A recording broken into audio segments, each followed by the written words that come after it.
You know, there's this specific plastic tub that sits on top of the fridge in almost every shared house I've ever lived in. Oh, I think I know the one. It's usually white, bulky, has a label with like lightning bolts on it, and it looks vaguely medical.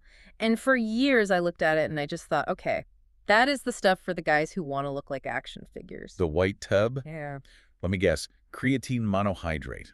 That's the one. It's practically furniture in the fitness world. Yeah. But the funny thing is, despite it being everywhere, I mean, literally the most popular supplement on earth, I realized I actually know very little about what it does. You're not alone. And there's this huge cloud of confusion around it. Is it a steroid? Is it going to destroy my kidneys?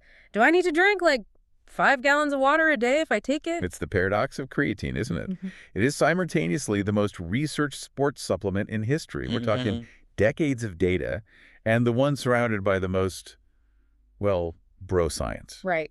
You have locker room advice competing with clinical data, and usually the locker room wins. Which is exactly why we're doing this today. We're doing a deep dive into Brink's Bodybuilding Revealed, specifically the big review on creatine monohydrate. And our mission is simple. Strip away the marketing fluff, the gym lore, and just figure out what the science actually says. Yes. Because looking at this research, it feels like we've been pigeonholing this stuff. We treat it like a bicep builder, but the biology suggests it's a lot more than that. It really is. Yeah. I mean, if you walk away with one thing today, I want it to be this. Creatine is not just a muscle powder. Yeah. It's a fundamental fuel source. Yeah. Your body, your brain, your heart, your muscles, they all get it. They're using it right now. While we're sitting here. Yeah. Whether you ever step foot in a gym or not is almost secondary to the biological reality of the compound. Okay, so let's start right there. Let's demystify the powder itself. Because I think for a lot of people, the word creatine sounds synthetic. It sounds like something cooked up in a lab. It does sound chemical, but it's completely organic. Your body manufactures it naturally. It takes 3 specific amino acids, methionine, glycine, and arginine, and it synthesizes them into creatine. So it's happening in my body right now. It's happening in your liver and kidneys right now. Correct. So we don't need the tub to exist. We don't. We're making it constantly. An average-sized male stores about 120 grams of creatine in his body at any given time. It's mostly sitting in your skeletal muscle, just waiting to be used. So it's part of your standard operating hardware. Okay, but here's the immediate question then. If I have 120 grams of it already, and my body makes it on autopilot, why is there a multi-billion-dollar industry selling me more of it? Why do I need that tub? That is the saturation gap. Yes, you have a baseline level, and yes, you can get some creatine from food. It's in red meat, herring, salmon. Right. But the source material makes this point really clearly. The amount you get from a standard diet is just enough to, keep the lights on. It's Right. not enough to get the performance benefits we see in studies. The source had a crazy statistic about this. Something about the amount of steak you'd have to eat. It's startling. To get the typical supplemental dose, which is usually around 5 grams, you would have to eat roughly 2.5 to 3 pounds of raw steak 2.5 pounds every single day. of raw meat. And that's the key, raw. Cooking actually degrades some of the creatine, so you'd probably need even more if you cook your steak. So practically speaking, unless you're a lion on the Serengeti, you are not getting 5 grams of creatine from your diet. Exactly. You'd be consuming thousands of calories and a massive amount of fat just to get a teaspoon's worth. That's why the supplement exists.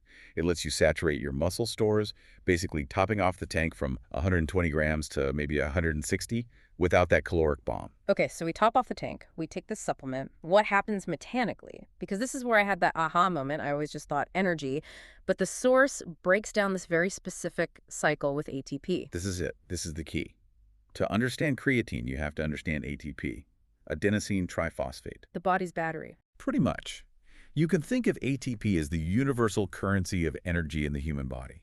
Every single cell uses it, but it's a very fleeting battery. Yeah. When your brain tells a muscle to contract, to lift a box, or sprint for a bus, your body breaks a phosphate bond off that ATP molecule. That break releases energy, but it leaves you with a byproduct. ADP, adenosine diphosphate. 2 phosphates instead of 3. And ADP is useless. For energy purposes, yes. It's a dead battery. It's just sitting there waiting to be recharged. Now, your body has a few ways to do that. It can use glucose. It can use fat. But those processes are slow. They take They time. take time. If you're lifting a heavy weight, you don't have time. You need energy in milliseconds. Enter creatine. Enter creatine. Yeah. See, creatine is stored in your muscles attached to its own phosphate molecule. It's called creatine phosphate, or CP. Right. When that ADP dead battery appears, creatine phosphate effectively just hands over its phosphate. Yeah. Just says, here, take mine. Plugs the battery back in instantly. Instantly. It turns that ADP right back into ATP so you can fire that muscle again. It is the fastest energy system your body has. So if I'm supplementing and I have more creatine phosphate stored up, You have more spare phosphates to hand out. You have Yeah. a larger pool of immediate recharge capability. this explains so much. It explains why it works for some sports and not others. The source was very specific about this. Yes, this is crucial for managing expectations. The APPCP system, that's what we call this energy exchange, it only lasts for about 10 to 15 seconds of max effort. That's it. 10 seconds. That's it. It is the explosive system.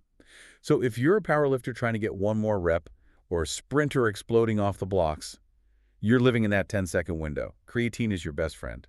But if I'm, say, training for a marathon or swimming laps for an hour, That's where the data gets spotty, as the source puts it. If you're running for 2 hours, you aren't relying on that system. You're using aerobic respiration, burning oxygen and fuel over the long haul. Having extra creatine phosphate doesn't really help that system. so the studies on endurance athletes show What? nothing. Often, nothing. Yeah. No benefit at all. Now, there's a bit of a debate there. Some researchers think we just haven't designed the right studies, but the consensus is clear. If you want to go fast and go hard, take creatine. If you want to go long and steady, it might not do much. There's another mechanism mentioned in the source that I found really interesting, though. It's not just about energy, it's about what it does inside the muscle cell volumization. Yes, and this is often misunderstood as bloating. That's exactly what I was going to say. People hear water retention and they freak out. They think you're going to look puffy. But there's a huge difference between subcutaneous water, the water under your skin that makes you look soft, and intracellular hydration. Creatine pulls water into the muscle cell. It inflates the cell like a tiny water balloon. And that's a good thing. It's a very good thing. A hydrated cell is an anabolic cell. When that cell is full, it signals the body to increase protein synthesis and decrease protein breakdown. It creates an environment for growth. So the bloat isn't fat. It's functional hydration inside the tissue itself. That's a key distinction. It isn't making you puffy, it's making your muscles fuller and more primed for repair. Precisely. Okay, let's pivot to the practical side of this, because even if someone is sold on the benefits, there's still the question of how to take it. And this brings us to the famous loading phase. Ah, the ritual, the loading phase. I remember this from college. Guys would carry around bags of this powder. The advice was, what, 20 grams a day for a week? That's a massive amount. It is. And the logic, and it seemed sound at the time, if your tank is at 120 grams and you want to get to 160, let's just dump it all in as fast as possible. If they're in 5 days. Right. But the source highlights a major, major downside. Yeah, your stomach. Your gut hates it. The source is very explicit. Gastrointestinal distress, cramping, diarrhea. Taking that much creatine requires a lot of water to absorb, and if you don't get that balance right, it just causes, well, issues. Issues is a polite way to put it. But here's the kicker for me. The source cites this study from 1996. That is almost 30 years ago. And it says loading isn't even necessary. This is the study that should have changed everything, but somehow the bro science hasn't caught up. They compared the loading group 20 grams a day to a group taking just 3 grams a day. Tiny dose. Tiny. And what they found was, after 28 days, the muscle saturation levels in both groups were identical. So they ended up in the same place. Exactly. The loading group got there in 6 days, but probably felt terrible. The low-dose group took the scenic route, took a month to get there, but had 0 side effects. That seems like a no-brainer. Unless I have a competition next Tuesday, why on earth would I load? You wouldn't. A follow-up study confirmed it. 5 grams a day, no loading, gave significant increases in strength and power. The takeaway is simple. Just take 3 to 5 grams a day. Every day. It's boring, but it works, and it won't wreck your stomach. Boring but effective seems to be the theme here. Okay, I want to move to the part of this deep dive that actually surprised me the most. We've established it's good for the gym, but the source takes a hard left turn into medical uses. This is where the research is heading, and it is absolutely fascinating. Yeah, this isn't just it helps you heal a pulled muscle. We're talking about serious disease management. We get so focused on biceps, we forget that creatine is a systemic fuel. It affects any system with high energy demands. And what organ demands more energy than any other? The brain. The brain. The source discusses the potential neuroprotective effects of creatine. Just like your muscles, your brain cells rely on ATP. If that energy supply is compromised, which is what happens in conditions like Huntington's disease, Parkinson's, or even brain injury cell death occurs, So the theory is, if you have this backup generator of creatine in the brain, you might be able to protect those cells from dying. hey, The source mentions studies on Huntington's and Parkinson's, where creatine showed promise in mitigating symptoms. Now, it's not a cure. We have to be careful there. of course, But it's a significant therapeutic tool. that is huge. And it also mentioned cholesterol, which seemed like a total outlier to me. That was a surprise in the data.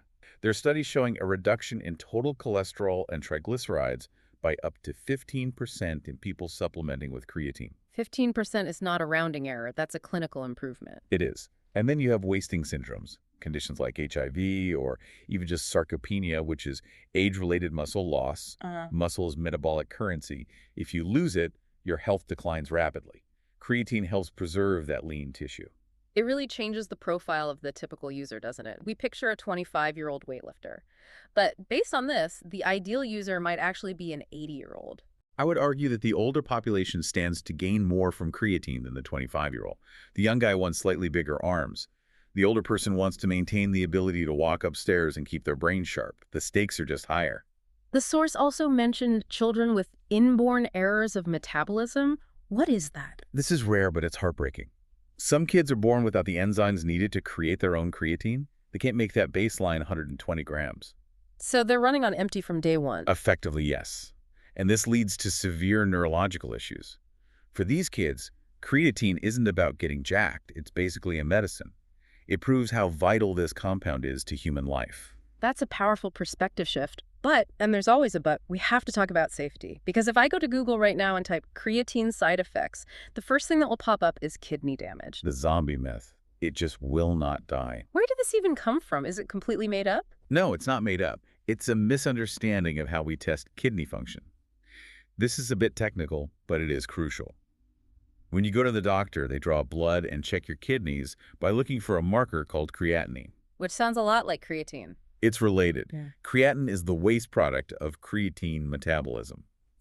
When your body uses creatine, it breaks down into creatinine, which your kidneys filter out. Okay, makes sense. In a normal person who isn't supplementing, if creatinine levels in the blood are high, it means the kidneys aren't filtering the waste.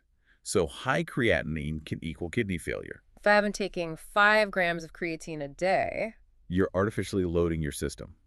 So by definition, you're going to produce more creatinine waste. Not because your kidneys are broken, but because there's simply more trash for them to take out. so you get a blood test, the number is high, and the doctor panics. Exactly. It's a false positive.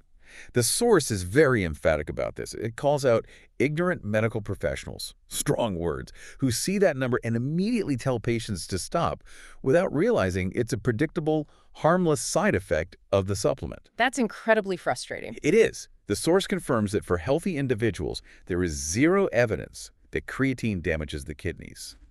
Now, the caveat, if you already have kidney disease, you have to talk to your doctor. Right. Not because it'll hurt you, but because it messes up their ability to monitor your condition with those tests. So dehydration and muscle cramps, that's the other big one. Also busted. In fact, research suggests the opposite. Yeah. Because creatine hydrates the cell. Remember, the water balloon athletes on creatine actually report fewer cramps. So we've got a supplement that is safe, effective, protects the brain, boosts energy. It sounds perfect. Which leads us to the final hurdle, the marketing trap. Ah, yes. The new and improved versions. I walked into a store the other day and felt like I needed a chemistry degree. There was creatine monohydrate, which was cheap, but then there was creatine ethyl ester, malite, buffered creatine, liquid creatine, all 3 times the price. And the labels claim 300% better absorption. No bloating. Is there any truth to this? The short answer, according to the source, no. I love a short answer. It's basic economics. Creatine monohydrate is a commodity. It is incredibly cheap to produce. It's hard for a company to make a huge profit on a $15 tub that lasts 3 months. So they reinvent the wheel to make more money. Exactly. They tweak a molecule, give it a fancy name, and claim it's advanced. But the source shreds these claims. For example, creatine ethyl ester.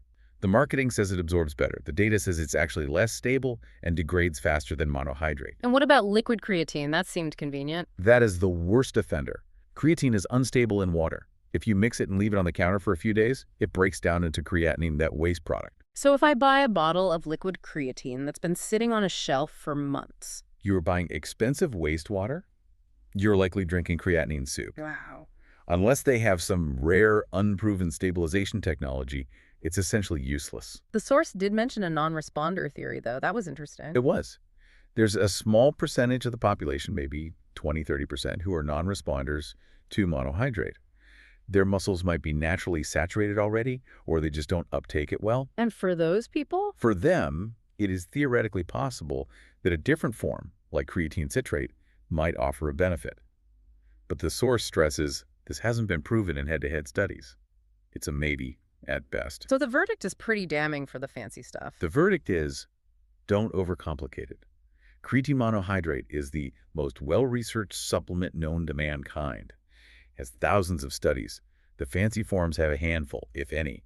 Why gamble your money? If it ain't broke, don't fix it. Exactly. Stick to the monohydrate. Ideally the micronized kind, right, just so it mixes better.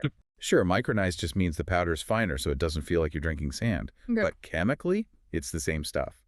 All right, we have covered a massive amount of ground here. Let's try to package this all up. Let's do it. Okay, so creatine is a natural energy source, not a synthetic drug. It works by recharging your ATP battery for explosive, high-intensity effort. It likely won't help you run a marathon, but it will help you sprint and lift. Correct. It expands your energy capacity for short bursts. We've busted the loading myth. You don't need 20 grams a day. Just 3 to 5 is fine. Patience saves your stomach. We've busted the kidney damage myth. It's safe and just creates a false positive on blood tests. And we've busted the fancy form myth stick to cheap monohydrate. That's the perfect summary.